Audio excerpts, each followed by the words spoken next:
ጤና ይስጥልን የከበረ ሰላምታችን በመላው ዓለም ሆናችሁ ቃል ስፖርት ዩቲዩብ ቻናላችንን ለምትከታተሉ ውድ አድማጮቻችን ሁሉ ይድረስ ብለናል። ከሀገር ቤት ከባህር ማዶ ለዚህም ሰዓት መርጠን ያሰናዳንላችሁን ስፖርታዊ ጥንቅሮች በቅደም ተከተል እያጋራናችሁ ቆይታ እናደርጋለን። ደውል ጊዜው እስከ ፕሮግራማችን ፍጻሜ ቆዩ። ላይክ፣ ሰብስክራይብ እና ሼር ማድረግ እንዳይረሳ። በዚህኛውም ጥንቅራችን የተወሰኑ ሀገራዊ ጉዳዮችን ለእናንተ ውድ አድማጮቻችን እናደርሳለን። በባህር ማዶ ስፖርት የመረጃ ክፍለ ጊዜያችን የክረምት የዝውውር መስኮት በሰዓታት ውስጥ በርከት ያሉ ዝውውሮችን ሰማንበት። ታላላቅ የአውሮፓ ክለቦች በንቃት እየተሳተፉበት ያለውን የክረምት የዝውውር መስኮትን አስመልክቶ ሰፋ ያለ መረጃ በታላላቆቹ የአውሮፓ ክለቦች እናደርሳቸዋለን። የተጠናቀቁም ዝውውሮች አሉ፣ እንደዚሁም ድርድሮቻቸውም በጥሩ ሁኔታ የቀጠሉ ዝውውሮች አሉ። በአውሮፓ ትልቅ ክለቦች ላይ በስፋት መረጃውን የምናነሳው ይሆናል። ዛሬ የዓለማዊኖች ሁሉ ጀርመን አሊያንዝ አሬና ስቴዲየም በባየር ሙኒክ ስቴዲየም ማለት ነው ትኩረቶች ሁሉ ወደዛ ይሆናሉ። ዛሬ በጀርመን ሁለቱ የአውሮፓ ኃያል ክለቦች ፓሪስ ሰን ዠርሜን እና ኢንተር ሚላን የፍጻሜ መርሃ ግብራቸውን ያደርጋሉ። ዛሬ ምሽት በኢትዮጵያን የሰዓት ቀመር መሰረት 4 ሰዓት ምሽት ላይ የሚደረግ ጨዋታ ነው። ይህ ጨዋታ ፓሪስ ሰን ዠርሜንን ለመጀመሪያ ጊዜ ኢንተር ሚላንን ደግሞ ባለፉት 15 ዓመታት ውስጥ ለሁለተኛ ጊዜ ሻምፒዮን ሊያደርግ የሚችልበት ምሽት ነው። ይህን የምሽቱን ጨዋታ በተመለከተ ልዩ ጥንቅር አዘጋጅተናል። ውድ ቤተሰቦቻችን እስከ ፕሮግራማችን ፍጻሜ ከቆያችሁ አንደኛው በስፋት የምትመለከቱት ነው። በወንዶቹ ኤሮፕ ሊግ ቶትንሃምን፣ ኮንፈረንስ ሊግ ቼልሲን፣ በሴቶቹ የአውሮፓ ሻምፒየንስ ሊግ አርሰናልን ያነገሰው 2024-25 የውድድር ዓመት ዛሬስ ፓሪስ ሰን ዠርሜን ወይንስ ኢንተር ሚላን? መረጃውን በስፋት እናደርሳችኋለን። እናንተ የግል መልከታችሁ ልታጋሩን ትችላላችሁ። ትላንትናም በርከት ያሉ የፍጻሜ ጨዋታዎች ተካሂደው ነበር። የተወሰኑትን መርጠን እናደርሳለን።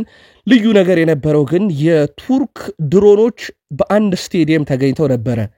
ለየት ያለውን የቱርክ ድሮኖች በአንድ ስቴዲየም የታደሙበትን ጨዋታ በስፋት በልዩ ጥንቅር እናደርሳለን። ሪያል ማድሪድ ወሳኝ ተጫዋቹ ጋር ተለያይቷል። እንደዚሁም የዓለም ክለቦች ዋንጫም ከወዲሁ የበርካቶችን ቀልብ ቢስብም የአውሮፓ 3 በትንሹ ግዙፍ ክለቦችን አያሳተፍም። በስፋት እናነሳዋለን። ከተወዳጁ የእንግሊዝ ፕሪሚየር ሊግ ጋር በተያዘ ደግሞ ልዩ ጥንቅራችን ማንቸስተር ሲቲ ሊቨርፑሎችን ያናደደ አንድ ዝውውር ለመፈጸም ከስምምነት ደርሰዋል። ምን አገናኛቸው ሁለቱን ትልልቅ ክለቦች? ታደምጡታላችሁ። ከዛ በተጨማሪ በማንቸስተር ሲቲ በኩል የዝውውር መረጃን በስፋት እናነሳለን። ሰማዮቹ ቼልሲዎች ለተሰኞ አንድ የሕክምና ምርመራ እንደሚያደርጉ አረጋግጠዋል። ወሳኙን ዝውውር ሰኞ ይጨርሳሉ። አንድ የቼልሲ የዝውውር ፖሊሲ ግን እጅግ በጣም አነጋጋሪ ነው። በሚላን የሚፈለገውን የቼልሲ ተጫዋችና ቼልሲን ስለመግጠም ሲል አንድ ጨዋታን የማሸነፍ ግዴታ ያለበት የቀድሞ የቼልሲን ተጫዋች እናነሳለን። ሊቨርፑል ቀስ በቀስ በኔዘርላንዳውያን እየተሞላ ይገኛል። የደች ስብስብን በሊቨርፑል ቤት እናነሳለን። አዲሱን ፈራሚያቸውን ጨምሮ እንዲሁም ደግሞ በሰዓታት ውስጥ ፊርማውን ያኖራል ተብሎ ስለሚጠበቀው ፍሎሪያን ቨርዝ ተጨማሪ መረጃዎችን ይዘናል። ሊቨርፑል ቤት ግን ዛሬ ሰፋ ያለ ተጨማሪ ዝውውር መረጃ ለሊቨርፑል ደጋፊዎች እናጋራቸዋለን። ሻምፒዮኖቹ ሻምፒዮን በሆኑበት ማግስት በዝውውር መስኮቱ ላይ በስፋት እየተንቀሳቀሱ ይገኛሉ። ሳካ እንደ አለፉት 4 ዓመታት አይደለም የዘንድሮ ነገርየው። ስለ ሳካ ትንሽ የምንላችሁ ነገር አለ ለአርሰናል ደጋፊዎች። ከዛ በተጨማሪ ግን አርሰናሎች ስለሚፈልጉት አንድ በጣሊያን ሴሪ የሚጫወት ተጫዋችን የተመለከተ ተጨማሪ መረጃ እናጋራችኋለን። ከአርሰናል ለቆ መዳረሻው ባርሴሎና ሊሆን ይችላል ስለተባለው ተጫዋችና የቪክተር ጊዮኬሬስ ቤንጃሚን ሼሽኮ ዝውውር ጉዳይ ከምን ደረሰ? የአርሰናል ደጋፊዎች በስፋት ጠብቁን። ማንቸስተር ዩናይትድ ለቆ ባርሴሎናን መቀላቀል ስለሚፈልገው ማርከስ ራሽፎርድ ተጨማሪ መረጃዎች ወጥተዋል። የትራንስፈር ኒውስን መረጃ በስፋት እናደርሳቸዋለን። ቤን ጃኮብስ ስለ ማንቸስተር ዩናይትድ 2 ትልልቅ ዝውውሮች የሚለን ነገር አለ። ግብ ጠባቂና አጥቂ ላይ በተመለከተ ማለት ነው። ለዩናይትድ ደጋፊዎች እነኚህን ዝውውሮች እናጋራለን። የሩበን አሞሪም ጨዋታ ስልትን የተቸው ሰው ፖል ስኮልስን ተጨማሪ መረጃ ይዘናል። የኤሪክ ቴን ሃግ ሹሞች ስንብቶች እንደቀጠሉ ናቸው። እሳቸው ቀድመው ከዩናይትድ እንደተሰናበቱ ይታወቃል። ብሩኖ ፈርናንዴስንም የተመለከተ ተጨማሪ መረጃ ለዩናይትድ ደጋፊዎች እንደዚሁ በዚህኛውም ጥንቅራችን አሰናድተናል። ደውል ጊዜው እስከ ፕሮግራማችን ፍጻሜ ቆዩ እንላለን። ላይክ፣ ሰብስክራይብ እና ሼር ማድረግ እንዳይረሳ። የዛሬው ግዙፉ የዓለማችን ውድድር የአውሮፓ ሻምፒዮንስ ሊግ ፍጻሜ ጨዋታ ኢንተር ሚላን ከፓሪስ ሰን ዠርሜን ማን ባለክብር ይሆናል? መልከታችሁን ልታጋሩን ትችላላችሁ። በኢትዮጵያ ፕሪሚየር ሊግ ሁለት መርሃ ግብሮችን ተመለከትን። አንደኛው ጨዋታ በኢትዮጵያ ፕሪሚየር ሊግ 32ኛ ሳምንት በድሬዳዋ ከተማና በኢትዮጵያ ንግድ ባንክ መካከል የነበረው ነው። የአምናዎቹ ሻምፒዮኖች ዘንድሮ በወጥ ብቃት ላይ ሊገኙ አልቻሉም። ትላንትናም በድሬዳዋ ከተማ 2-1 በሆነ ውጤት ተሸንፈዋል። የድሬዳዋ ከተማን የማሸነፊያ ግቦች ዮሐንስ ደረጀ 31ኛው፣ ኢስማኤል አብዱል ጋዮን 33ኛው ደቂቃ ላይ አስቆጥሯል። ከነኚህ ሁለት የድሬዳዋ ከተማ የማሸነፊያ ግቦች በፊት ቢኒያም ካሳሁን ገና በ8ኛው ደቂቃ ኢትዮጵያ ንግድ ባንክን መሪ ማድረግ ችሎ ነበር፣ ግን ቡድኑን ከሽንፈት አልታደገም። ድሬዳዋ ከተማ 3ኛ ተከታታይ ድላቸውን ነው ማሳካት የቻሉት። በሊጉም በደረጃ ሰንጠረዡ ላይ ኢትዮጵያ ንግድ ባንክ በ39 ነጥብ 9ኛ፣ ድሬዳዋ ከተማ በግብ ክፍያ ተበልጦ በ39 ነጥብ 11ኛ ደረጃ ላይ መቀመጥ ችሏል። እጅግ በጣም ወሳኝ የሚባል ነጥብ ነው ለድሬዳዋ ከተማ። በተለይ ከወራጅ ቀጠና ራሳቸውን ለማራቅ በሚደረገው ጥረት ላይ እጅግ በጣም ወሳኙን 3 ነጥብ ነው ያገኙት። ትላንት ምሽት የነገርናችሁ ለማስታወስ ያክል ሌላኛው መርሃ ግብር በቅዱስ ጊዮርጊስና በስሁል ሽረ መካከል የነበረው ጨዋታ ነው። ቅዱስ ጊዮርጊስ 1-0 በሆነ ውጤት አሸንፏል። ፍጹም ጥላሁን ነበር ብቸኛው ግብ አስቆጣሪ። ያው ስሁል ሽረ መሸነፉን ተከትሎ ወልዋሎ ዓዲግራት ዩኒቨርሲቲን ተከትሎ የወረደበት ቀን ነበረ። ፈረሰኞቹም ከ3 ተከታታይ ሽንፈት በኋላ ወደ ድል የመጡበት፣ ቅዱስ ጊዮርጊሶች ነጥባቸውን ከ43 በማድረስ 6ኛ፣ ስሁል ሽረ በ22 ነጥብ በ17ኛ ደረጃን ይዞ መውደቁን አስቀድሞ አረጋግጧል። የኢትዮጵያ ፕሪሚየር ሊግ ዛሬ መርሃ ግብሮች ቀጥለው ይካሄዳሉ። ወደ ቤተሰቦቻችን የኢትዮጵያ ፕሪሚየር ሊግ የ32ኛ ሳምንት የመጨረሻ ጨዋታዎች ናቸው ዛሬ የሚደረጉት። መቻል ከሐዋሳ ከተማ፣ መቀለ ሰባ እንደርታ ከፋሲል ከነማ ጋር ጨዋታቸውን ያደርጉና የኢትዮጵያ ፕሪሚየር ሊግ 32ኛ ሳምንት የመጨረሻ ምዕራፉን ያገኛል። እኛም ጨዋታዎቹ እንደተደረጉ ውጤትና የኢትዮጵያ ፕሪሚየር ሊግ የ32ኛ ሳምንት ደረጃ ሰንጠረዥ እንደዚሁም ኮከብ ግብ አግቢዎችን የምናደርሳችሁ ይሆናል። ወደ ባህር ማዶ ስፖርታዊ ጥንቅሮቻችን እንሻገር። ዛሬ በመላው ዓለም በትልቁ የሚጠበቅ ጨዋታ አለ። የአውሮፓ ሻምፒዮንስ ሊግ የ2024-25 የውድድር ዓመት የፍጻሜ መርሃ ግብር በፓሪስ ሰን ዠርሜንና በኢንተር ሚላን መካከል ይደረጋል። የፈረንሳዩ ቱጃር ክለብ ከጣሊያኑ ታሪካዊ ሽሬ ቡድን ኢንተር ሚላን ጋር ምሽት 4 ሰዓት ዛሬ ጨዋታው በአሊያንዝ አሬና ሙኒክ ይደረጋል። ሁለቱ ክለቦችን ያላቸውን ወቅታዊ ሁኔታ በተወሰነ መንገድ አስቀድመን እንገራችሁ። ፓሪስ ሰን ዠርሜን በጣም ወጣት ስነ ስርዓቱ ቀዳሚውን ስፍራ የወሰደው ክለብ ስለሆነ ፓሪስ ሰን ዠርሜንን እናስቀድም። ፓሪስ ሰን ዠርሜን በአውሮፓ ሻምፒዮንስ ሊግ 10 ድል ሲኖረው ኢንተር ሚላን በተመሳሳይ በዚህ ውድድር ዓመት 10 ድል አለው። ፓሪስ ሰን ዠርሜን 1 አቻ ሲወጣ ኢንተር ሚላን 3 አቻ። ፓሪስ ሰን ዠርሜን 5 ጨዋታ ሲሸነፍ ኢንተር ሚላን 1 ጨዋታ ብቻ ነው ሽንፈት የገጠመው። የፓሪስ ሰን ዠርሜን የጨዋታ ብዛት ከኢንተር ሚላን የበለጠበት ምክንያት 16 ውስጥ በጥሎ ማለፍ ፓሪስ ሰን ዠርሜን ስለገባ ተጨማሪ 2 ጨዋታዎችን ለማድረግ ተገዶ እንደነበረ ይታወቃል። በአጠቃላይ 2024-25 የውድድር ዓመት ሁለቱ ክለቦች የነበራቸውን የጨዋታ ብዛትና ድላቸው ሽንፈት ከገመገምን ደግሞ ፓሪስ ሰን ዠርሜን 42 ድል በዓመቱ ሙሉ አሳክቷል። ኢንተር ሚላን 37 ድል፣ ፓሪስ ሰን ዠርሜን 8 አቻ፣ ኢንተር ሚላን 13 አቻ።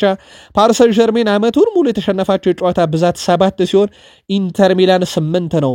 ፓሪስ ሰን ዠርሜን የፍራንስ ሊግ አን በአንደኝነት አጠናቆ ሲመጣ ኢንተር ሚላን ደግሞ የስኩዴቶን ዋንጫ ለ1 ነጥብ አጥቶት ወደዚህ ፍጻሜ ጨዋታ የሚመጣ ይሆናል።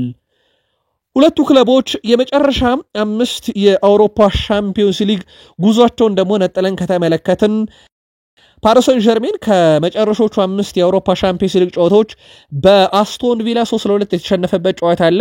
በተቃራኒው አራቱ ጨዋታዎች ላይ ግን ሙሉ ድል ነው ያለው። አርሰናልን 2 በደርሶ መልስ አሸንፎታል። አስቶን ቪላና ሊቨርፑልን ደግሞ ያሸነፈበት ጨዋታ ተጠቃሽ ነው። በተጋጣሚ ኢንተር ሚላን በኩል የመጨረሻ 5 የአውሮፓ ሻምፒዮንስ ሊግ ጨዋታ ላይ ደግሞ ሽንፈት የሚባል ነገር አልገጠመውም። 3ቱን ድል ሲያደርግ 2ቱን በአቻ ውጤት ነው ኢንተር ሚላን ያጠናቀቀው። በዚህ ውስጥ ደግሞ አቻ የወጣው ከሙኒክና ከባርሴሎና ሲሆን ሙኒክን 1 ያሸንፏል። ፌኖርድና ባርሴሎናን ደግሞ 1-1 ያሸነፈበት ጨዋታ ይጠቀሳል። ሁለቱ ክለቦች የመጨረሻ 4 ግንኙነታቸውን ነጥለን ከተመለከትን 5 ግንኙነታቸውን ነጥለን ከተመለከትን ፓሪስ ሰን ዠርሜን 3 አሸንፏል። ኢንተር ሚላን አንዴ ብቻ ነው ያሸነፈው፣ አንድ ጊዜ ደግሞ በአቻ ውጤት አጠናቀዋል። ስለዚህ የፓሪስ ሰን ዠርሜን ኃያልነት በእርስ በርስ ግንኙነታቸው ላይ ጎልቶ ይታያል። ለአብነት ያክል 3-1 1-0 ያሸነፈበት ጨዋታ ሲጠቀስ ከመጨረሻ 4 ግንኙነት አንድ ጊዜ አቻ ወጥቷል፣ አንድ ጊዜ ኢንተር ሚላን 2-1 በሆነ ውጤት ፓሪስ ሰን ዠርሜንን ማሸነፍ ችሎ ነበረ። ዛሬ ምሽት የሉዊስ ኤንሪኬ ቡድን ፓሪስ ሰን ዠርሜን በታሪኩ ለመጀመሪያ ጊዜ የአውሮፓ ሻምፒዮንስ ሊግ ዋንጫን ለማንሳት፣ ኢንተር ሚላን የሲሞን ኢንዛጊው ቡድን የአውሮፓ ሻምፒዮንስ ሊግን ከ2010 በኋላ ለመጀመሪያ ጊዜ ለማንሳት ፍልሚያቸውን ያደርጋሉ። የአውሮፓ ሻምፒዮንስ ሊግ ዋንጫን ያላየው የሉዊስ ኤንሪኬ ቡድን የአውሮፓ ሻምፒዮንስ ሊግ ዋንጫ ብርቁ ካልሆነው ከሲሞን ኢንዛጊው ቡድን ኢንተር ሚላን ይፋጠጣሉ። ዛሬ ምሽት ጨዋታው በባየር ሙንችን ሜዳ አሊያንዝ አሬና ጀርመን ላይ ነው የሚደረገው። ትላንትና ዋንጫውን የቀድሞ የባርሴሎና ተጫዋች አንድሬስ ኢኒየስታ እንዳደረሰው ነግረናችኋል። ኢኒየስታ ያደረሰውን ዋንጫ ማን ይወስዷል? ወደ ፈረንሳይ ወይስ ወደ ጣሊያን? የዛሬ የጨዋታ ምልከታችሁን አጋሩን። ወይም ሻምፒዮን እንዲሆን የምትፈልጉት ክለብ ማን ነው? ፓሪስ ሰን ዠርሜን ወይስ ኢንተር ሚላን? ድጋፋችሁ ስለማን ነው? ለማንስ ብላችሁ ነው ዛሬ ፓሪስ ሰን ዠርሜን አሊያም ኢንተር ሚላን ዋንጫ እንዲያነሱ የምትደግፉት? ወይስ የክለቦቹ ደጋፊ ናችሁ? በሀሳብ መስጫ ሳጥናችን ላይ የዛሬ ምሽት ጨዋታን ተንተርሶ ያላችሁን ስሜትና እንደዚሁም የዋንጫ ምኞታችሁን ልታጋሩን ትችላላችሁ። ከጨዋታው ጋር በተያያዘ የኢንተር ሚላኑ ዋና አሰልጣኝ ሲሞን ኢንዛጊ የሻምፒዮንስ ሊግ የፍጻሜ ጨዋታ በፊት ከጋዜጠኞች ጋር ቆይታ ሲያደርጉ ተከታዩን ብለዋል። ፓቫርድ በጥሩ ሁኔታ ላይ ነው፣ ጥሩ ልምምድ ነበረው፣ ጥሩ ቁመና ላይ ከሆነ በቋሚነት ዛሬ ይጀምራል፣ እሱ ለኛ በጣም አስፈላጊ ነው ብለዋል። በኢንተር ሚላን ጥሩ ስሜት ይሰማኛል፣ ስኬታማ ለመሆን አስፈላጊ ነገሮች ሁሉ አሉኝ፣ አሁን የሁላችንም ሐሳብ ፍጻሜውን ማሸነፍ ነው ብለዋል። ከፍጻሜው ጨዋታ በኋላ ከክለቡ አስተዳደር ጋር ለንግግር እቀመጣለሁ፣ ለኢንተር ሚላን ጥሩ ነገር እንወሰናለን ብለዋል። በፍጻሜ የተሸናፊነት ግምት ይሰጠናል፣ ከ2 ዓመት በፊትም ያስተሳሰብ ነበር፣ ነገር ግን ከማንቸስተር ሲቲ እኩል ነበር፣ እስከ መጨረሻውም ሲቲን ተፋልመን በአንድ ግብ ልዩነት የተሸነፍነው ይላሉ። በእግር ኳስ በገንዘብ ወይም በደሞዝ አይደለም፣ ጨዋታው የተጫዋቾች ፍልሚያ ነው፣ እነሱ ናቸው ሁሉንም የሚወስኑት ብለዋል። ያለምንም ፍርሃት ወደ ሜዳ መግባት አለብን፣ ጨዋታውን ማሸነፍ እንዳለብን ልናውቅ ይገባል፣ የመጣንበት መንገድ በራስ መተማመናችንን ጨምሮታል ብለዋል። በተለይም እንደ ባየር ሙኒክና ለዋንጫ ቅድመ ግምት የተሰጠውን ባርሴሎናን ጥለው መምጣታቸው በራስ መተማመናቸውን ከፍ እንዳደረገው ነው ሲሞን ኢንዛጊ የገለጹት። በርካታ የዜና ምንጮች የኚህ አሰልጣኝ መዳረሻ የሳውዲ ፕሮ ሊጉ ክለብ አል ሂላል ሊሆን ይችላል የሚሉ መረጃዎች በስፋት እየወጡ ነው። ከጥቂት ደቂቃዎች በፊትም የወጡ መረጃዎች ያንን ነው የሚያመለክቱት። ለማንኛውም እሳቸው ውሳኔ የምንወስነው ከዛሬ ምሽቱ የፍጻሜ ጨዋታ በኋላ ነው ስላሉ እስከዚህ ሰዓት ድረስ ከየትኛውም ክለብ ጋር ስምምነት አልፈጸሙም ማለት ነው። ትንሽ ትኩረት ማጣት ዋጋ ሊያስከፍለን ይችላል ያለው ደግሞ የፓሪስ ሰን ዠርሜን የፊት መስመር ተጫዋች ዴምቤሌ ነው። የፓሪስ ሰን ዠርሜን ቁልፍ ተጫዋች ኦስማን ዴምቤሌ ከዛሬው የአውሮፓ ሻምፒዮንስ ሊግ ጨዋታ በፊትም ጋዜጣዊ መግለጫ ሰጥቷል። ስለ ባሎን ዶር ተናግር ያለው ለኔ ወሳኙ ነገር የግል ሽልማት እንዳልሆነ የቡድን ዋንጫ ነው፣ ሌሎች ተጫዋቾችም እንግዲህ ይህንን ነው የሚያስቡት ብለዋል። ፓቫርድ እና ቱራም በመግጠሜ ደስተኛ ነኝ፣ እነሱ አስደናቂ ዓመት ነበራቸው፣ ፓቫርድ የተለየ ተጫዋች ነው፣ የሱ ቀን አይሆንም ግን ሲል ተደምጧል። ኢንተር ሚላን ምርጥ ቡድን ነው፣ ለ5 ዓመታት በጋራ ተጫውተዋል፣ አካላዊ ጥንካሬ ያላቸው ብሏል ኦስማን ዴምቤሌ። ከመጀመሪያው እስከ መጨረሻው ትኩረት ማድረግ አለብን፣ ትንሽ ትኩረት ማጣት ዋጋ ሊያስከፍለን ይችላል በዛሬው ጨዋታ ላይ ብሏል። ስሜታችንን መቆጣጠር አስፈላጊ ነው፣ ጨዋታውን በጥሩ ሁኔታ በሙሉ ልባችን መጫወት አለብን ብሏል። ከልጅነት ጀምሮ እንደዚህ አይነት ጨዋታ ለማድረግ ነው የተዘጋጀሁት፣ በጥሩ ሁኔታ ተዘጋጅቻለሁ ሲል ተደምጧል። እጅግ በጣም ወሳኝ የሆነ ጨዋታ ለማድረግ የባሎን ዶር ቁጥር 1 እጩ ከሆኑ ተጫዋቾችም ኦስማን ዴምቤሌም በግሉ ዝግጁ መሆኑን እንደዚሁ አረጋግጧል። የፓሪስ ሰን ዠርሜኑ አሰልጣኝ ሉዊስ ኤንሪኬም ከጨዋታው በፊት ከጋዜጠኞች ጋር ቆይታ ነበራቸው። እውነተኛ ፍላጎቴ ከፒኤስጂ ጋር ታሪክ መስራት ነው። ክለቡን ከተማውንና ሀገሪቱን ማኩራት እፈልጋለሁ ብለዋል። ኦስማን ዴምቤሌ መሪያችን ነው፣ ይፋለማል፣ ያጠቃል፣ ይከላከላል፣ እሱ እውነተኛ አርአያ የሆነ ተጫዋች ነው ብለዋል። የፍጻሜ ጨዋታውም ታሪክ የሚዘከር እንደሚሆንም ተስፋ አደርጋለሁ ብለዋል። ድል አድርገን የፍጻሜ ጉዟችን ከጅምሩ በጣም አስቸጋሪ ነበር። የፍጻሜ ጨዋታ በምንጮትበት ወቅት ምንም አይነት ፍርሃት አናሳይም ብለዋል። ቀድሞ የሚቆጠር ግብ ሁሉንም ነገር ሊቀይር ይችላል። ስለዚህ ጨዋታውን ሙሉ በኃላፊነት መጫወት አለብንም ብለዋል ሉዊስ ኤንሪኬ። ሴት ልጅ በፍጻሜ ጨዋታ በአካል አትኖርም፣ ነገር ግን በመንፈስ ትኖራለች። ይህ ለእኔ በጣም አስፈላጊ ነው ብለዋል። በቅርቡ አንድ ሴት ልጃቸውን እንዳጡ ይታወቃል። ሉዊስ ኤንሪኬ በህይወት ባትኖርም ነገር ግን ወይም በአካል ባትኖርም በመንፈስ ከኔ ጋር ናት ብለዋል። ሉዊስ ኤንሪኬ ጨዋታውን ለማሸነፍም የተለየ መንገድ እንደሚጠቀሙ አረጋግጠዋል። ማርኪኒዮስ ሉዊስ ኤንሪኬ ከመጣ በኋላ በታክቲካል ወይም በቴክኒካል ጉዳዮች ላይ ብቻ አልሰራም። ብዙ ትኩረት ያደረገው በአእምሮ ገጽታ ላይ ነው። ለዚህም ነው ዛሬ እዚህ የደረስነው ብለዋል። ሉዊስ ኤንሪኬን እናኮረዋለን ብለዋል። ማርኪኒዮስ በፓሪስ ሰን ዠርሜን በታሪክ ውስጥ ስኬታማ ተጫዋቾችን ፈልገን ካነሳን ማርኪኒዮስ አንደኛውና ዋነኛው እንደሆነ ይታወቃል። ለጨዋታው 100% ዝግጁ ነኝ ብለዋል። በኢንተር ሚላን በኩል ዛሬ ሁለት ተጫዋቾችን በጉጉት እንጠብቃለን። ላውታሮ ማርቲኔዝ እና ማርከስ ቱራም ለኢንተር ሚላን እዚህ መድረስ ትልቆቹ ተጫዋቾች ናቸው። በላውታሮ ማርቲኔዝ በኩል በዚህ ዓመት በ48 ጨዋታ 22 ጎል እና 7 አሲስት አለው። በተቃራኒው ማርከስ ቱራም በ47 ጨዋታ 18 ግብ እና 9 አሲስት አለው። ፍጹም የተለየ ውድድር ዓመትን ሁለቱም ያሳልፈዋል። ሁለቱ የፊት መስመር አጥቂዎች ዛሬ ጨዋታውን ከሚወስኑ ተጫዋቾች ውስጥ ግንባር ቀደም ሆነው በጉጉት ይጠበቃሉ። የዘንድሮው ውድድር ዓመት በአውሮፓ መድረክ ትልቁና የፍጻሜው የመጨረሻው ጨዋታ በፓሪስ ሰን ዠርሜን እና በኢንተር ሚላን መካከል ይደረጋል። አስቀድሞ ቶትናም በወንዶቹ የኤሮፕ ሊግን፣ አርሰናሎች በሴቶቹ የአውሮፓ ሻምፒዮንስ ሊግ፣ ቼልሲ በወንዶቹ ኮንፈረንስ ሊግን ካሳኩ በኋላ ዛሬ ሌላኛውን አሸናፊ የምንለይበት ጨዋታ ምሽት 4 ሰዓት ይደረጋል። በድጋሜ ቃል ስፖርት ዩቲዩብ ቻናል ቤተሰቦቻችን ከፓሪስ ሰን ዠርሜን እና ከኢንተር ሚላን ዛሬ ጀርመን ሙኒክ አሊያንዝ አሬና ማን ባለክብር ሊሆን ይችላል? የማነስ ደጋፊ ናችሁ? ለድጋፋችሁስ ምክንያታችሁ ማን ነው? በሀሳብ መስጫ ሳጥናችን ላይ አድርሱን። እኛ ግን አስቀድመን ለምትደግፉት ክለብና ለምትወዱት ተጫዋች ሁሉ መልካም ዕድል እንዲገጥማቸው ተመኝተናል። ጨዋታው ዛሬ ምሽት 4 ሰዓት ይደረጋል። አልኢታድ የሳውዲ ኪንግስ ካፕን አልቃዳሻን 3-1 በማሸነፍ ዋንጫውን ማሳካት ችለዋል። ቤንዜማ በጨዋታው 1 ጎልና 1 አሲስት ማድረግ ችሏል። ቤንዜማ በዚህ ዓመት ሁለተኛ ዋንጫውን ነው እንደዚሁ ማሳካት የቻለው። በዘንድሮ የውድድር ዓመት ከሪም ቤንዜማ በሳውዲ አረቢያ ቆይታው የሳውዲ ፕሮ ሊግ ዋንጫ፣ ትላንት ኪንግስ ካፕ፣ በግል ደረጃ ደግሞ የዓመቱ ምርጥ ተጫዋች ተብሎ እንደተመረጠ ነግረናችኋል። ካስታወሳችሁ ይህ ተጫዋች ባለፈው ክረምት ላይ አልኢታድ ሊለቅ እጅግ በጣም ከጫፍ ደርሶ ነበረ። ባለፈው ዓመት በአልኢታድ ደጋፊዎችም ብዙ ሲተች የነበረው ተጫዋች ነው። ዘንድሮ ግን ቤንዜማ ለነኛ ለተቾቹ ለአልኢታድ ደጋፊዎች 100% ምላሽ የሰጠበት ዓመት ማለት ይቻላል።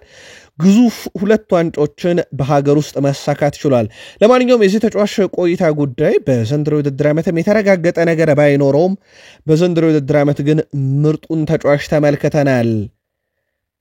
ትላንትና የቱርክ ሱፐር ሊግ የመጨረሻ ጨዋታውን ተመለከትን። በጋላታሳራይና በኢስታንቡል ባሻክሼር መካከል የነበረው ጨዋታ ደግሞ የዓለምን ትኩረትና ቀለብ የሳበ ጨዋታ ነበረ። በጨዋታውም ጋላታሳራይ 2-0 በሆነ ውጤት አሸንፏል። ቪክተር ኦስሜን ላይ ጥፋት ተሰራ። ፍጹም ቅጣት በተገኘ ድሬስ ሜርተንስ አስቆጠረ።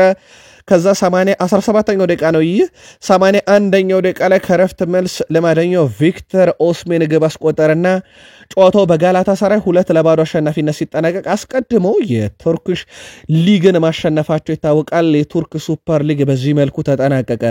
ለየት ያለው ቅጽበት ግን ትላንትና የቱርክ ድሮኖች በዚህ ስቴዲየም ላይ ታደመው ነበረ። የታደሙበት ምክንያት 2 ነው። ውድ ቤተሰቦቻችን፣ አንደኛው በሚቀጥለው የውድድር ዓመት የአውሮፓ ሻምፒዮንስ ሊግ ተሳታፊ መሆናቸውን ለማሳየት ይህ በስክሪናችን ላይ የምትመለከቱትን ምስል አሳዩበት። ቀጥሎ ደግሞ በስቴዲየም ውስጥ ለሚገኙ ደጋፊና ተጫዋቾች የቪክተር ኦስሜንን ቆይታ የተማጸኑበትን ትርኢት ነው በድሮን ያሳዩት። ቪክተር ኦስሜን እንግዲህ ለአይኑ ሽፋን የሚጠቀማትን ማስክ በስቴዲየሙ አናት ላይ አስመልክተዋል።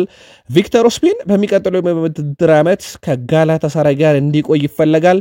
የተጫዋቹ ምላሽ እስከዚህ ሰዓት እርግጥ ባይሆንም ቪክተር ኦስሜን በመጀመሪያው ውድድር ዓመቱ በሁሉንም ነገር ያሸነፈበት ዓመት ማለት ይቻላል። በ41 ጨዋታ በተለይ የሚያስቆጠራቸው የግብ ብዛት 37 ናቸው። 8 አሲስቶች አሉት። የወርቅ ጫማ፣ የዓመቱ ምርጥ ተጫዋች፣ የቱርክ ሱፐር ሊግ፣ የቱርክ ዋንጫን ማሳካት ችሏልና ፍጹም የተለየ ውድድር ዓመት ነበረ ማሳለፍ የቻለው። ከቱርኩ ክለብ ጋር ንብረትነቱ የናፖሊ ነው። የውሰት የአንድ ዓመት ውሉ ተጠናቋል። በቀጣይ ግዙፍ የአውሮፓ ክለብን መቀላቀል ይፈልጋል ተብሏል። ከተሳካላቸው ደግሞ ጋላታሳራዮች እዛ ያቆዩታል ተብሎ ሲታሰብ ከዝውውር ሂሳብ ጋር በተያዘ ግን ከናፖሊ የቀረበውን ሂሳብ መክፈል ይቸገራሉ። የሳውዲ ፕሮሊግ ክለቦችም የቪክተር ኦስሜንን ሁኔታ በጥብቅ እየተከታተሉት እንደሆነ ይታወቃል። ሪያል ማድሪድ ከስፔን የተከላካይ ስፍራ ተጫዋች ጄሴ ቫሊዮን ጋር በትላንትናው ዕለት ከ10 ዓመት በኋላ መለያየታቸውን ይፋ አድርገዋል። የ8 ዓመቱ ጄሴስ ቫሊዮ በሪያል ማድሪድ ቆይታው 2 የሻምፒዮንስ ሊግ ዋንጫን ጨምሮ 13 ዋንጫዎችን ማሳካት ችሏል።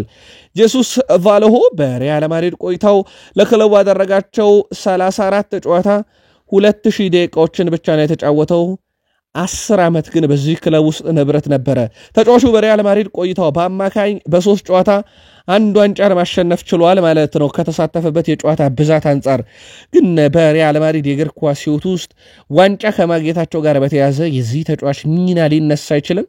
ለማንኛውም በ18 ዓመቱ የተቀላቀለውን ሪያል ማድሪድን በ28 ዓመቱ ተሰናብቶታል። ሪያል ማድሪዶች በዚህ ክረምት ለኤንድሪክ የሚቀርብላቸውን ምንም አይነት ጥያቄ ላለመቀበል ወስነዋል። እንደ ማርካ ዘገባ ከሆነም በሪያል ማድሪድ በኩል ተጨማሪ መጫወቻ ደቂቃን ስለመስጠት እንጂ ተጫዋቹ ስለመልቀቅ እያሰቡ አይደሉም ተብሏል። ይህን ተጫዋች በውሰት የማስፈረም ፍላጎት የነበረው የእንግሊዙ ክለብ ቼልሲ ነበረ። ነገር ግን በሪያል ማድሪድ በኩል በሁለቱም መንገድ ተጫዋቹን መልቀቅ አይፈልጉም። ዣቪ አሎንሶ በቀጣይ ከተጫዋቹ ጋር በተያዘ ውሳኔ ያሳልፋል ተብሎ ሲጠበቅ፣ ፍሎሬንቲኖ ፔሬዝ ግን ወጣት ተጫዋቾችን በቡድኑ ማቆየት ዋነኛ እቅዳቸው እንደሆነ አረጋግጠዋል። በተለይም ኤንድሪክንም እንደዚሁም አርዳ ጉለርንም በቡድኑ የማቆየት ፍላጎት ነው ያላቸው። የኤንድሪክ ነው እንጂ በዣቪ አሎንሶ ያልተረጋገጠው። አርዳ ጉለርስ ቆይታው ያስቀድመውም የተረጋገጠ ነበረ። ዣቪ አሎንሶ ወደ ቡድን ሲመጣ በተለይም ዣቪ በባየር ሌቨርኩሰን ሊያስፈርመው አጥብቆ ከፈለጋቸው ተጫዋቾች ውስጥ አርዳ ጉለር በግንባር ቀደምትነት የሚጠቀሰው ተጫዋች ነው። 9 ዓመታቸውን ቤት በትላንትናው ዕለት ተሰናብተዋል።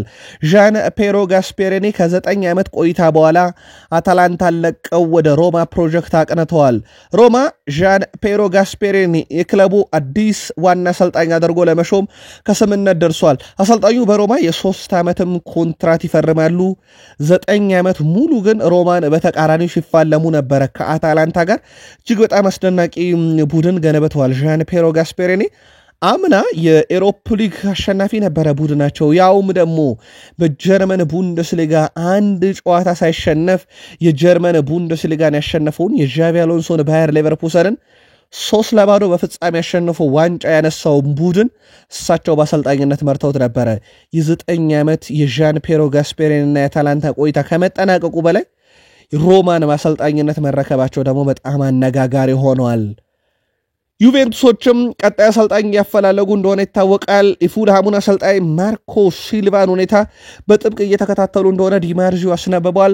የፉልሃሙ አሰልጣኝ በአል ሂላልም ይፈለግ እንደነበረ ይታወቃል። ማርኮ ሲልቫ በተለይም ከፉልሃም ጋር ያሳለፋቸው አስደናቂ ዓመታት የበርካታ የአውሮፓ ትልቅ ክለቦችን ቀለብ እንደሳበ ይታወቃል። ለማንኛውም እንደ ዲማርዚዮ ዘገባ ከሆነ ዩቬንቱሶች የፉልሃሙን አሰልጣኝ ማርኮ ሲልቫንም ሁኔታ በጥብቅ እየተከታተሉ ይገኛሉ። የቀድሞ የማንቸስተር ዩናይትድ ተጫዋች ዳቪድ ዴሃ በኤሪክ ቴን ሃግ ከዚህ በኋላ መጫወት አትችልም ለዩናይትድ ተብሎ ከ12 ዓመት ቆይታ በኋላ ከቡድኑ ከተገፋ በኋላ 1 ዓመት እግር ኳስን አልተጫወተም ነበረ። አምና ግን ለፊዮረንቲና ፈረመ። አስደናቂ ውድድር ዓመትን ከፊዮረንቲና ጋር ካሳለፈ በኋላ በትናንትናው ዕለት በፊዮረንቲና ቤት ለተጨማሪ 3 ዓመታት የሚያቆየውን ኮንትራት ተፈራርሟል። በርካታ የአውሮፓ ክለቦች የሱን ፊርማ ይሹ ነበረ፣ በተለይም የፍራንስ ሊግ ክለቦች። ተጫዋቹ ግን በፊዮረንቲና ቤት ተጨማሪ 3 ዓመታትን ለመቆየት በትላንትናው ዕለት ፊርማውን አኑሯል። ከጥቂት ሳምንታት በኋላ ግዙፍ ውድድር በሀገር አሜሪካ የዓለም ክለቦች ዋንጫ ተብሎ ተሰይሞ ውድድሩ ይካሄዳል። የእንግሊዙ ሻምፒዮን ሊቨርፑል፣ የስፔን ላሊጋው ሻምፒዮን ባርሴሎና፣ የጣሊያን ሴሪው ሻምፒዮን ናፖሊና የፖርቱጋል ፕሪሜራ ሊጋው ሻምፒዮን ስፖርቲንግ ሊዝበን የዘንድሮ የየሀገራቸው ሻምፒዮኖች በዚህ ውድድር ላይ ግን አለመሳተፋቸው እጅግ በጣም አስገራሚ ነው። በእርግጥ ይህ መድረክ ሲዘጋጅ ባለፉት 4 ዓመታት በአውሮፓ እግር ኳስ ውስጥ በተለይም በአውሮፓ ሻምፒዮንስ ሊግ ላይ ክለቦች የነበራቸው ተሳትፎ በተለየ መንገድ ሚዛን ውስጥ እንደገባ የፊፋ የእግር ኳስ የበላይ ጠባቂ ፕሬዝዳንት ዣኒ ኢንፋንቲኖ ከአንድ ታዋቂ ዩቲዩበር ጋር ሰሞኑን በነበራቸው ቆይታ ላይ አረጋግጠዋል። ለማንኛውም በዓለም ክለቦች ዋንጫ እነኚህን 4 ሻምፒዮኖች በጥቂቱም ቢሆን አንመለከታቸውም። ውድ ቤተሰቦቻችን ቃል ስፖርት ዩቲዩብ ቻናላችን ላይ ትገኛላችሁ። ከሀገር ቤት እስከ ባህር ማዶ የተመራረጡ ስፖርታዊ ጥንቅሮችን እያጋራናችሁ እንገኛለን። ከተወዳጁ የእንግሊዝ ፕሪሚየር ሊግ ታላላቅ ክለቦች ወዳገኘናቸው ዕለታዊ መረጃዎቻችን ደግሞ እንሻገር። በድጋሜ ከቃል ስፖርት ዩቲዩብ ቻናላችን ጋር መልካም ቆይታ ተመኘን። ወደ እንግሊዝ ፕሪሚየር ሊግ ዘንድሮ ካደጉ 3 ክለቦች ውስጥ ሰንደርላንድ አንደኛው ነው። ፕሌኦፍ ሼፊልድ ዩናይትድን አሸንፎ ነበር ወደ ፕሪሚየር ሊጉ የተቀላቀለው። ቡድኑ በሚቀጥለው የውድድር ዓመት በፕሪሚየር ሊግ ስለመቆየት ነው ዋነኛ ዕቅዳቸው። ታዲያ ቡድኑን ብዙ ልምድ ባላቸው ተጫዋቾች ማጠናከር ይፈልጋሉ። የቀድሞ የሊቨርፑሉን ተጫዋችና አምበል ጆርዳን ሄንደርሰንን ከአያክስ ማምጣት በአዳጊው ቡድን ሰንደርላንድ በኩል የተያዘ ዋነኛው ዕቅድ ነው። እንግሊዛዊ አማካይ ስፍራ ተጫዋች በሬንጀርስ ይፈለጋል ተብሏል። እንደ ሚረር ስፖርት ዘገባ ከሆነ ግን ሰንደርላንዶች ይህን ተጫዋች ለማምጣት ሁሉንም ጥረት ያደርጋሉ ተብሏል። የቀድሞ የሊቨርፑል ምክትል አሰልጣኝ የነበሩት አሰልጣኝ ፔፕ ሌንደርስ ማንቸስተር ሲቲን ለመቀላቀል ከስምነት ደርሰዋል። የ42 ዓመቱ አሰልጣኝ ፔፕ ሌንደርስ ከሊቨርፑል ጋር ከተለያዩ በኋላ ሬድቡል ሳልዝበርግን ተረክበው ከ7 ወራት በኋላ መሰናበታቸው ይታወቃል። አሰልጣኝ ፔፕ ሌንደርስ አሁን ላይ የአሰልጣኝ ፔፕ ጋርዲዮላን የአሰልጣኝ ቡድን ለመቀላቀል መስማማታቸው እጅግ በጣም አነጋጋሪ ሆኗል። መረጃውን ዘ አትሌቲክ አጋርቶታል። አሰልጣኝ ፔፕ ሌንደርስ በሊቨርፑል ቤት በ2 ዙሮች አጠቃላይ 9.5 ዓመት ማሳለፍ ችለዋል። አሰልጣኝ ፔፕ ሌንደርስ የሚቀበሏቸው ሐሳቦችን በተመለከተ በተለይም ደግሞ ይሄ በፈተና ደረጃ ጠንካራ የሚያደርገኝን ዕቅድ መርጫለሁ እያሉ ነው። እሳቸው እንግዲህ በሲቲ ቤት ስራዎችን ለመቀጠል መርጫለሁ ብለዋል። አሰልጣኙ ከዓለም ክለቦች ዋንጫ ውድድር በፊት አሰልጣኝ ፔፕ ጋርዲዮላን በመቀላቀል ስራቸውን ይጀምራሉ ተብሎ ይጠበቃል። እሳቸው ግን ከሊቨርፑል ወዲያ በፕሪሚየር ሊግ ብለው ነበረ። እናም ሊቨርፑልያን በእኚህ ግለሰብ እጅግ በጣም ተበሳጭተዋል። ለማንኛውም ሊቨርፑልን በአንድ ወቅት በምክትልነት የመሩት ፔፕ ሌንደርስ አሁን ደግሞ ፔፕ ጋርዲዮላን ሊያግዙ ወደ ሲቲ ያመራሉ። ኤስ ሚላኖች የካይል ዎከርን የኮንትራት የማራዘም መብትን እንደማይጠቀሙ ለማንቸስተር ሲቲ ካረጋገጡ በኋላ በጥቂት ሳምንታት ውስጥ ተጫዋቹ ወደ ሲቲ ይመለሳል። ነገር ግን ተጫዋቹ ወደ ማንቸስተር ሲቲ ቢመለስም ማንቸስተር ሲቲዎች ወደ ዓለም ክለቦች ዋንጫ ተጫዋቹን ይዘውት እንደማያመሩ አረጋግጠዋል። በዚህ መሰረት ተጫዋቹ አዲስ ክለብ ያፈላልጋል ማለት ነው። የሳውዲ አረቢያ ክለቦች ደግሞ መዳረሻ ይሆናሉ ተብሎ ሲጠበቅ በዓለም ክለቦች ዋንጫ ወደ አሜሪካ በሚያመራው የፔፕ ጋርዲዮላ ቡድን ውስጥ ግን እንደማይካተት ተረጋግጧል። ኤስ ሚላኖችም ከኛ ጋር ያለው ነገር ይበቃዋል ብለዋል። የቋሚ ኮንትራት የማስፈረም መብቱን እንደማይጠቀሙት ካሳውቁ በኋላ ማለት ነው። ቼልሲዎች በ30 ሚሊዮን ሊያም ዴላፕን ከኢፕስዊች ታውን ለማስፈረም መስማማታቸውን ነግረናቸዋል። ታዲያ በቼልሲ በኩል የፊታችን ሰኞ የሕክምና ምርመራውን በቼልሲ ተገኝቶ እንዲያደርግ ከስምነት ደርሷል። ኢፕስዊች ታውንም ፈቃድ ሰጥተውታል። ስለዚህ ቼልሲዎች አዲሱ አጥቂያቸውን የሕክምና ምርመራ የፊታችን ሰኞ የሚያደርግ ይሆናል ማለት ነው። በጣም አስገራሚ መረጃ ግን እናደርሳችሁ።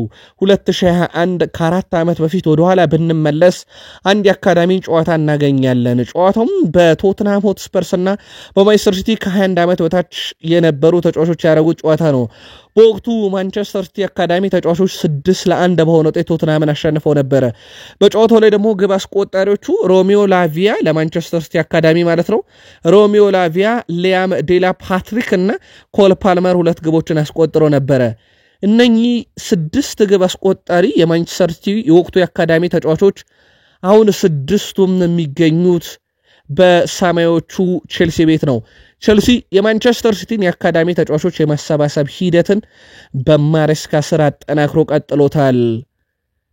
ኤስ ሚላኖች በቀጣዩ ውድድር ዓመት ራሳቸውን ማጠናከር ይፈልጋሉ፣ ግን አንድ ትልቅ ችግር አለባቸው። በሚቀጥለው ውድድር ዓመት ራሳቸውን በማጠናከር ሂደት ላይ አንድም የአውሮፓ መድረክ ላይ አይሳተፉም። ፍላጎታቸው የቼልሲውን ኑኖ ማዱኬን ማምጣት ነበረ፣ ነገር ግን 2 ነገሮች አስቸጋሪ አድርጎባቸዋል ዝውውሩን። ለጣሊያኑ ክለብ ይሄን ተጫዋች ማስኮብለል 50 ሚሊዮን ዩሮ ያስፈልጋል፣ ፕላስ ተጫዋቹ በአውሮፓ ሻምፒዮንስ ሊግ እና በቼልሲ መቆየት ይፈልጋል። የአውሮፓ ሻምፒዮንስ ሊግ ትኬትን ደግሞ ሰማያዊዎቹ እንደቆረጡ ይታወቃልና በፍላጎት ደረጃ ቢኖርም ቼልሲ ከ50 ሚሊዮን ዩሮ በታች ይሄን ተጫዋች እንደማይለቀው አስቀድሞ አሳውቀዋል። የቀድሞ የቼልሲ ተጫዋች ኦሊቬ ዥሩ አሁን በሎስ አንጀለስ እየተጫወተ ይገኛል። አንድ በጣም ወሳኝ ጨዋታ ቡድኑ ያደርጋል። ሎስ አንጀለስ ከክለብ አሜሪካ ጋር ጨዋታቸውን ያደርጋሉ። ይህ ጨዋታ ደግሞ ውድ ቤተሰቦቻችን በዓለም ክለቦች ዋንጫ አንድ ተሳታፊ ቡድን ለመወሰን ነው። ሎስ አንጀለስ ወይንስ ክለብ አሜሪካ በሚል ማለት ነው።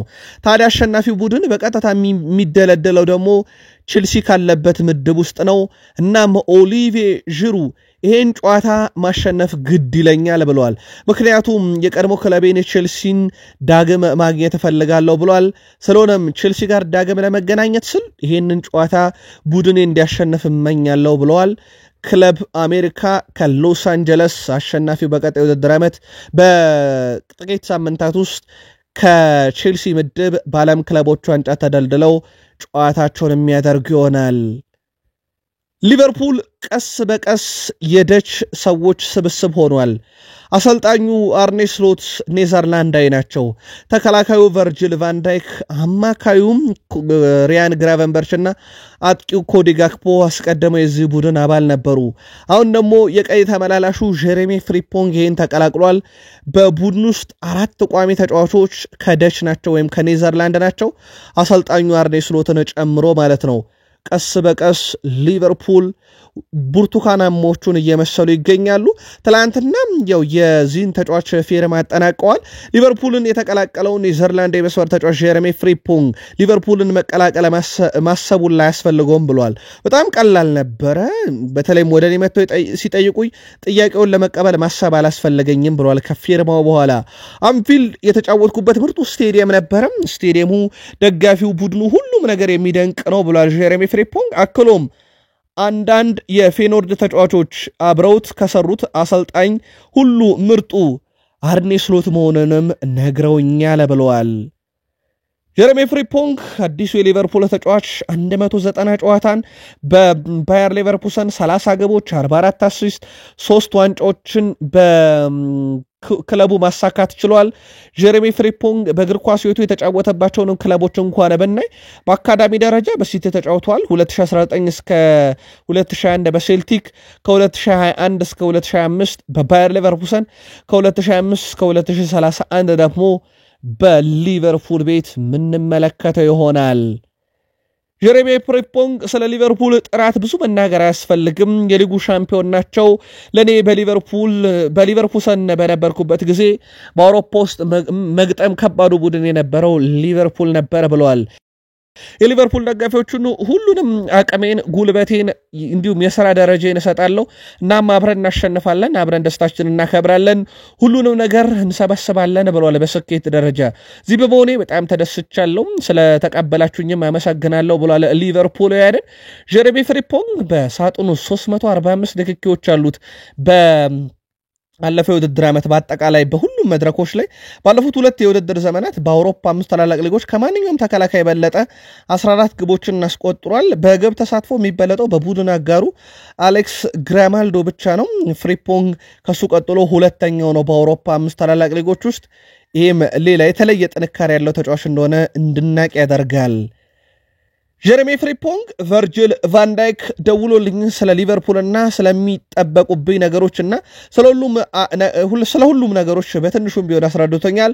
ተጫዋቹ በጥሩ ሁኔታ እንደሚቀበሉኝ እንዲሰማኝ ያደርጎኛል። ከቨርጂል ቫን ዳይክ የምጠብቀው ያንን ነው። እሱ በብሔራዊ ቡድን ውስጥም ያለው ትልቅ ገጸ ባህሪ አውቀዋለሁ። አሁን ደግሞ በክለብ ደረጃ ብዙ ነገር አግዞኛል ብለዋል። ጀረሚ ፍሪምፖንግ በዓለም ደረጃ ላይ እንግዲህ ካሉ ምርጥ ተጫዋቾች አንዱ ከሆነው ከሳላ ጋር እስከመገናኘም በጉጉት እየጠበቅኩ ነው። ከሳላ ጋር ለመጫወት በጣም ጓጉቻለሁ ብሏል። እንግዲህ በሳላና በጀረሚ ፍሪምፖንግ መካከል የሚኖረው ጥምረት ቀጣይ ዓመት ይጠበቃል። በአንድ መስመር ይጫወታሉ። ሳላ በማጥቃት ፍሪምፖንግ በመከላከሉ ማለት ነው። ሪያን ግራቨንበርችም እሱ ጥሩ ጓደኛዬ ነው። እኛን በመቀላቀሉም ደስተኛ ነኝ። ለኛ ጥሩ ተጨማሪ ተጫዋች እንደሚሆን እርግጠኛ ነኝ። አውርተናል። እናም እሱ በጣም ደስተኛ ነኝ ብለዋል። ሪያን ግራቨንበርች እኔ ቨርጂል ቫን ዳይክ እና ኮዲ ጋክፖ አንድ ላይ ተቀምጠን ስለሱም እንቅስቃሴ እየተነጋገረን ነበር። እናም በመጨረሻ ጥሩ ምርጫ አድርጓል። ስለዚህ ሁሉም ሰው በሱ ደስተኛ ይሆናል ብለዋል። ሌላኛውን ኔዘርላንዳዊ ተጫዋች ሶስቱ ኔዘርላንዳውያን ተጫዋቾችም ቁጭ ብለው እንደመከሩበት ነው ሪያን ግራቨንበርች ትላንት ከፊርማው በኋላ የተናገረው። አልናስር ሉዊስ ዲያዝን በክረምት መስኮት እንግዲህ ለማስፈረም ዋነኛ ዕቅዱ አድርጎ እየተንቀሳቀሰ ይገኛል። ባርሴሎና ሉዊስ ዲያዝ በዝርዝራቸው ውስጥ ቢኖርም በፋይናንስ ጉዳይ ግን ከዝውውሩ ወጥተዋል። አልናስር ቅድሚያ ሰጥተውት ይህን ተጫዋች ላይ ይሰራሉ። ከዚህ ጋር በተያያዘ ታዲያ ሉዊስ ዲያዝ በቆይታው ዙሪያ ሐሳቡን አጋርቷል። እኔ በዚህ ከደረስኩበት የመጀመሪያ ቀን ጀምሮ በዚህ ታላቅ ቡድን ውስጥ በተጫዋችነት እንግዲህ በእግር ኳስ ሁሉንም ነገር በማድረግ ደስተኛ ነኝ። እኔ እዚህ ምን ያህል ዓመት እቆያለሁ ለሚለው ሁሉም ነገር በክለቡ ላይ የተመሰረተ ነው። ክለቡ ውስጥ ከፈለገኝ ድረስ በዚህ ክለብ ውስጥ እቀጥላለሁ ብሏል ሉዊስ ዲያዝ። ረብጣም የሳውዲ ፕሮ ሊግ ተሳታፊ ክለብ አል ሂላልና አልናስር የመሳሰሉ ክለቦች ግን ዘንድሮ ለፕሪሚየር ሊግ ስጋት ናቸው። ለሊቨርፑል ደግሞ አልናስር አምና አሊታር ነበር የፈተናቸው ሳላን ለመውሰድ፣ ዘንድሮ ደግሞ ሉዊስ ዲያዝን ለመውሰድ አልናስር እንቅስቃሴ እያደረጉ እንደሆነ ይታወቃል።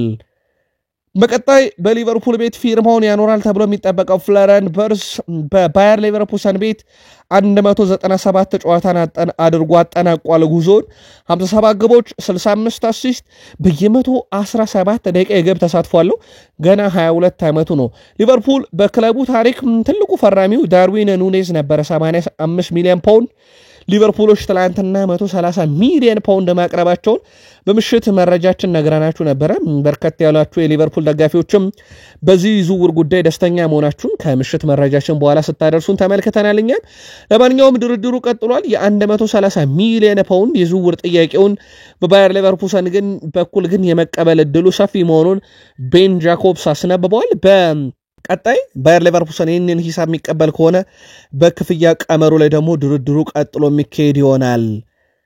ተሰናባቹ አርኖልድ ሪያል ማድሪድን ተቀላቅሏል። በአውሮፓ 5 ታላላቅ ሊጎች ከ2006-7 የውድድር ዘመን ጀምሮ ብዙ አሲስቶችን በአንድ ሲዘን በማድረግ በተከላካይ ስፍራ ዳንኤል አልቬስ በባርሴሎና ቤት 15 በአንድ ወቅት ደግሞ 14 አድርጎ ትልቁ ሪከርድ ነበረ።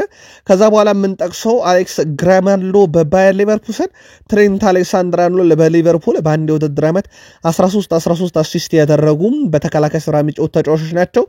ይህንንም ቁጥር ይዞ ነው ሪያል ማድሪድን የተቀላቀለው። እሱም እንግዲህ በሪያል ማድሪድ በኩል ከዓለም ክለቦች ዋንጫ ጀምሮ ነጩን መለያ ለብሶ እንደዚሁ የምንመለከት ይሆናል። ቡካዮ ሳካ ከ2021 የውድድር ዓመት ጀምሮ በየዓመቱ ፍጹም እየተሻሻለ የመጣበት ዓመት ነበረ። ዘንድሮ ግን እንደ ከዚህ ቀደም 4 ዓመታት አይደለም። 2021 14 የግብ አስተዋጽኦ፣ ከዛ በቀጣዩ 2021-22 የውድድር ዓመት ላይ 5 የግብ አስተዋጽኦ ጨምሮ አሻሽሎት 19 የግብ አስተዋጽኦ፣ 2022-23 የውድድር ዓመት ላይ ደግሞ በብዙ አሻሽሎ 26 የግብ አስተዋጽኦ ላይ ደረሰ። አምና 34 የግብ አስተዋጽኦ ደረሰና ባለፉት 4 ዓመታት እድገት ነበረው የግብ አስተዋጽኦ። ዘንድሮ ግን ወደ 25 ዝቅ ብሏል የግብ አስተዋጽኦ ብዛት። በእርግጥ ከዚህ ጋር በተያያዘ ይህ ተጫዋች በዘንድሮ የውድድር ዓመት ለ3 ወር ገደማ እግር ኳስን አልተጫወተም። 3 ወር ከ10 ቀን በጉዳት ምክንያት ለአርሰናል ግልጋሎት አልሰጠምና ዘንድሮ በግብ ደረጃ በተለይም 9 የግብ አስተዋጽኦ ቀንሷል።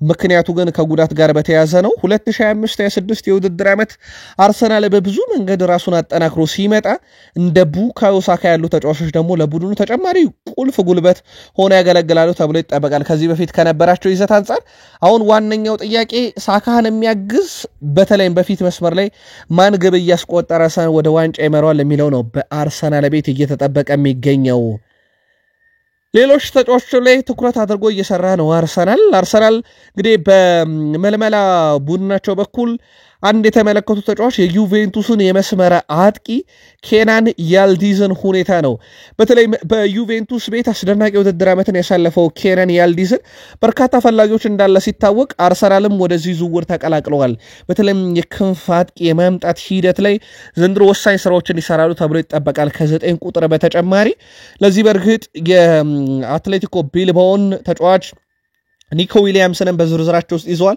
አሁን ደግሞ የአርሰናል የመለመላ ቡድን አባላት ጣሊያን ዩቬንቱስ ኬናን ያልዲዝን ሁኔታም እየተከታተሉ ነው ከበድ ያለ ፉክክር ግን ከአውሮፓ ትልቅ ክለቦች ይጠብቃቸዋል ባርሴሎና ደግሞ የሉዊስ ዲያዝን ሁኔታ እንግዲህ እየተከታተለ ነው ራሽፈርድን በተጨማሪነት እየተከታተለ ነው ከነኚህ ሁለት ተጫዋቾች ውስጥ ግን በገንዘብ ደረጃ የሉዊስ ዲያዝ ጉዳይ እንግዲህ የመጨረሻ ስፍራ ላይ ተቀምጧል ራሽፈርድ ነው ሆን በዋነኝነት ካልተሳካ ፊታቸውን ወደ አርሰናሉ ጋብርኤል ማርቲኔሊ ያዞራሉ እየተባለ ይገኛል ጋብርኤል ማርቲኔሊ ዘንድሮ በአርሰናል የመቆየቱ ነገር ካልተረጋገጡ ተጫዋቾች ውስጥ አንደኛው እንደሆነ ይታወቃል በአርሰናል ቤት ከሚገባው በታች የተመዘነ ተጫዋች ካይ ሃቨርዝ ነው ብሏል ቶማስ ፓርቴ በአርሰናል ቆይታው 100% እርግጥ ያለው ነው ቶማስ ፓርቴ በአርሰናል ውስጥ ሁሉ ነገር እየሰጠ ያለ በጣም አስደናቂ ተጫዋች ግን የሰጠውን ያልተወደሰና ያልተሞገሰው ካይ ሃቨርዝ ነው ብሏል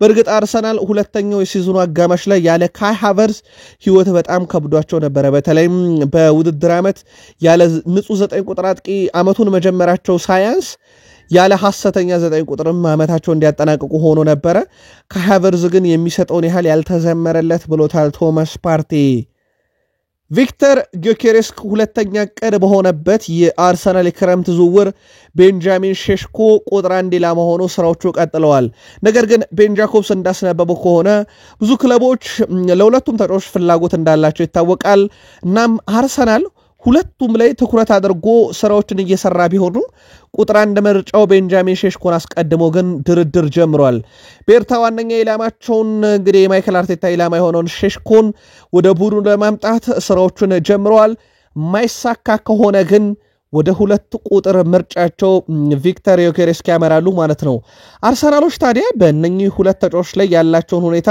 ለአርቢ ሌፕዚግ ለማስረዳት ከተጫዋቹ ጋር ያለውን ሁኔታ በድርድር ደረጃ ቀጥለው ያካሂዱ ይገኛሉ የቤንጃሚን ሼሽኮ ጉዳይን ቶሎ ልባት መስጠት የፈለገበት ጉዳይ አርሰናል ካልተሳካ ጊዮኬሬስክን ሌሎች የአውሮፓ ክለቦች ሳያሳምኑት በፊት ወደ ማሳመን ለመግባት ነው ተብሏል ሁለቱንም አርሰናል አያስፈርምም ለአርሰናል ደጋፊዎች በዚሁ ለማረጋገጥ ያክል አንዱን ነው ስለዚህ ቤንጃሚን ሼሽኮን ሁኔታ በፍጥነት ይጨርሳሉ ተብሎ ይታሰባል እስከሚቀጥለው ሳምንት አዲስ ነገር እንሰማለን ካልተሳካ በፍጥነት ወደ ጊዮኬሬስክ ይዞራሉ ማርከስ ራሽፈርድ በርካታ የአረብ ክለቦችን ጥያቄ ውድቅ አድርጓል ባርሴሎናን ጥያቄ በመጠባበቅ ላይ ነው ተብሏል ከማርከስ ራሽፎርድ ጋር በተያያዘ ራሽፈርድ በቋሚ ዝውውር ገንዘብ ለማስፈረም ይልቅ በ5 ሚሊዮን ዩሮ እስከ 10 ሚሊዮን ዩሮ በሚደርስ የውሰት ውል ነው ባርሴሎናሽ ማስፈረም የሚፈልጉት ማንቸስተር ዩናይትዶች ደግሞ ከቋሚ ዝውውሩ 40 ሚሊዮን ዩሮ ይፈልጋሉ ተብሏል በዚህ ዝውውር ላይም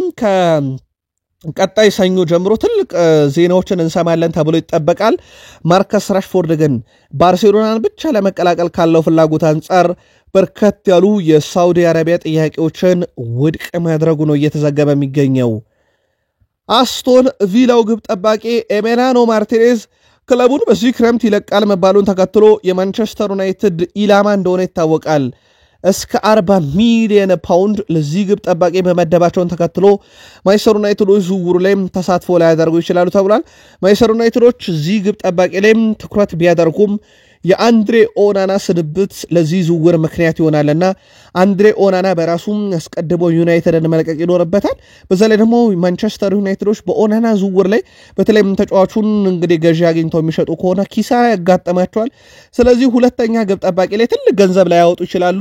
ስለሆነም ኤሚሊያኖ ማርቲኔዝን ለማስፈረም በሚደረግ ጥረት ላይ ማንቸስተር ዩናይትዶች እስከ 40 ሚሊዮን ፓውንድ የመክፈል ፍላጎት የላቸውም ብለዋል። ሌላው ቤን ጃኮብስ ይዞት የወጣው መረጃ በማንቸስተር ዩናይትድ በኩል ብሪያን ምቤሞን ቢፈልጉም ኒውካስል ዩናይትድ የአውሮፓን ትኬት መቁረጣቸውን ተከትሎ ተጫዋቹን ለማሳመን በዚህ መንገድ ጥረት ያደርጋሉ የሚል መረጃ ቢወጣም ነገር ግን እንደ ማቲያስ ኩና በፕሮጀክት ለማሳመን በማንቸስተር ዩናይትድ በኩል ደግሞ እቅድ ተይዟል። ማንቸስተር ዩናይትዶች ዋነኛ እቅዳቸው ብሪያን ምቤሞን ወደ ቡድኑ ከማምጣት በፊት በርከት ያሉ ተጫዋቾችን ከቡድኑ ማሰናበት እንደሆነ ሲታወቅ ለዝውውሩ ደግሞ ተጫዋቹን ለማስማማት ፕሮጀክትን እንደማሳመኛ ይጠቀሙታል ተብሏል። ማቲያስ ኩናን በፕሮጀክት አሳምኖ ማንቸስተር ዩናይትድ የግሉ ለማድረግ የወረቀት ስራዎች ብቻ እንደቀሩት ይታወቃል። ሜሰን ማውንት ማንቸስተር ዩናይትድ በኤዥያ ቆይታው ሁለተኛ ጨዋታው ላይ በጣም ወሳኙ ተጫዋች ነበረ። በመጀመሪያና ከምንም በላይ በሁለተኛው ጨዋታ ላይ ለነበሩ ደጋፊዎች ሁሉ ማመስገን እፈልጋለሁ ብሏል። በሁለቱም ጨዋታ ተጫውቶ ነበረ፣ ግን በመጀመሪያው ጨዋታ ቡድኑ ሽንፈት እንደገጠመው ይታወቃል። በመጀመሪያ በማሌዥያና አሁን በኮንግ ኮንግ ደጋፊዎች እኛን ለመመልከት መጥተው ነበር። ያ ጥሩ ስሜት ይሰጣል፣ እናመሰግናለን ብለዋል። ከመጀመሪያው ጨዋታ በኋላ እዚህ መተን ማሸነፍና ጥሩ አቋም ማሳየት ፈልገን ነበረ እና ለኛ በጣም አስፈላጊው ነገር ለደጋፊዎቻችን መጫወት ነበር ብለዋል። ሁለተኛው አጋማሽ ላይ ጥሩ ተጫውተናል፣ በተለይም ደግሞ በኳስ ቁጥጥሩም ጥሩ ነበረን። እናም ያየር ሁኔታው በጣም ቢከብድም በማሸነፋችን ግን ደስተኛ ነኝ ብለዋል። የማርቲን ቾዶ ኦቢ ሁለተኛ ግብ ስትቆጠር አስደናቂ አሲስት ያደረገለት ሜሰን ማውንት ነበረ። የሩበን አሞሪም ያጫወት ስታይል ከአሁኑ የማንቸስተር ዩናይትድ ተጫዋች ጋር አይሄድም በሚል ትችቶች ውስጥ ቆየት ያሉና የሰነበቱም ነበር። ሩበን አሞሪም ግን ለዚህ ሁሉ የምላሻቸው እኔ ፍልስፍናዬን ከምቀይር ተጫዋቾቹን ፍልስፍናዬን ባስለምድ ይሻላል ብለው በአቋማቸው ቀጥለዋል። ፖል ስኮልስ ሩበን አሞሪም ብቃት ላይ ጥያቄ ባይኖረኝም የጨዋታ ስልቱ ግን ለዩናይትድ የሚስማማ አይደለም፣ እናም በቀጣይ የሱ አይነት ፍልስፍናን የሚቀበሉ ተጫዋቾችን ለማምጣት በአንድ የዝውውር መስኮት አይሆንምና ቀጣዩም የውድድር ዓመት ለዩናይትድ በጣም አስቸጋሪ ሊሆን ይችላል። ሩበን አሞሪም በዚህ ያጫወት ስታይሉ የሚመጡን አይነት ተጫዋቾችን በአንድ ክረምት ማምጣት ስለማይቻል ብሏል። በጥቂት ዝውውሮች ሩበን አሞሪም የሚፈልጉትን ነገር በዩናይትድ ማሳካት ይችላሉ ብላችሁ ታምናላችሁ? እናንተስ አጋሩን። በዘመነ ኤሪክ ቴን ሃግ በርካታ አላስፈላጊ ቅጥሮች ከተደረጉ በኋላ በርካቶቹ በሰር ጂም ራትክሊፍ ስንብት እየደረሳቸው ነው። በ2024 የቆመ ኳስ አሰልጣኝ በመሆን ከአርሰናል ወደ ማንቸስተር ዩናይትድ በኤሪክ ቴን ሃግ የአሰልጣኝ ስታፍ የተቀላቀለው አንድሪያስ ጆርገንሰን በትላንትናው ዕለት ከማንቸስተር ዩናይትድ ጋር በይፋ ተለያይቷል። የራትክሊፍ የስንብት በትር ካረፈባቸው ግለሰቦች ደግሞ አንደኛው ሆኗል። ብሩኖ ፈርናንዴዝ በማንቸስተር ዩናይትድ የመጨረሻ ጨዋታውም አይመስለኝም ካሉ በኋላ ሩበን አሞሪም እስከዚህ ሰዓት ድረስ ምንም ውሳኔ አልተወሰነም በብሩኖ ፈርናንዴዝ በኩል የዩናይትድ ቆይታው። በአጠቃላይ እስከዚህ ሰዓት ድረስ ግን ብሩኖ ፈርናንዴዝ ማንቸስተር ዩናይትድን ከተቀላቀለ ወዲህ 290 ጨዋታ አድርጎ 98 ግብ፣ 87 አሲስት፣ 185 የግብ አስተዋጽኦም ካራባው ካፕና ኤፍኤ ካፕን ያሳካ ተጫዋች ነው። ዩናይትዳውያን ቆይታውን በተመለከተ መረጃዎችን ከስር ባገኘን ቁጥር የምናጋራችሁ ይሆናል። እስከዚህ ሰዓት ድረስ ግን ወኪሉም ወደ እንግሊዝ መጥቶ የሚመለሰውን የዩናይትድ ስብስብ እየተጠባበቀ ነው ተብሏል። ከወኪሉ ጋር ቁጭ ብለው ከተነጋገሩ በኋላ ከውሳኔ ይደርሳሉ ተብሎ ይጠበቃል። ጆን ኢቫንስ ከማንቸስተር ዩናይትድ ጋር ከተለያየ በኋላ ከእግር ኳስ ዓለም ራሱን አግልሏል። በማንቸስተር ዩናይትድ ታሪክ ከ1973-74 የውድድር ዓመት በኋላ በሰር አሌክሳንደር ቻክማን ፈርጉሰን ስር የሰለጠኑ አንድም ተጫዋቾች በዩናይትድ ከዚህ በኋላ አንመለከትም። የመጨረሻው ተጫዋች ጆን ኢቫንስ ሆኗል። እሱም ከማንቸስተር ዩናይትድ ከመልቀቅም ባለፈ እግር ኳስ በቃኝ ብሏል።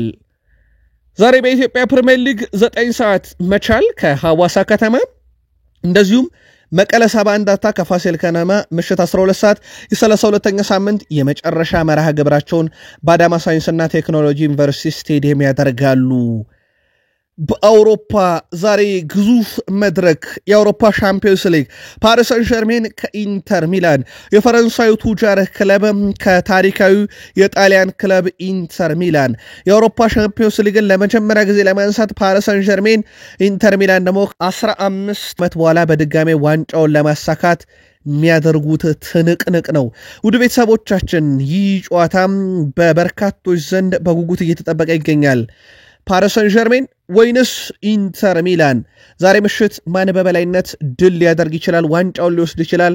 ግምታችሁን መልከታችሁን አጋሩን። ቃል ስፖርት ዩቲዩብ ቻናል ግን ለምትደግፉት ክለብ አስቀድመን መልካም ምኞታችንን ገልጸን የአሁኑን ስፖርታዊ ጥንቅሮቻችን ፍጻሜው እዚህ ጋር ሆነ። በቀጣይ መረጃ እስክንገናኝ ሰናይ ቀን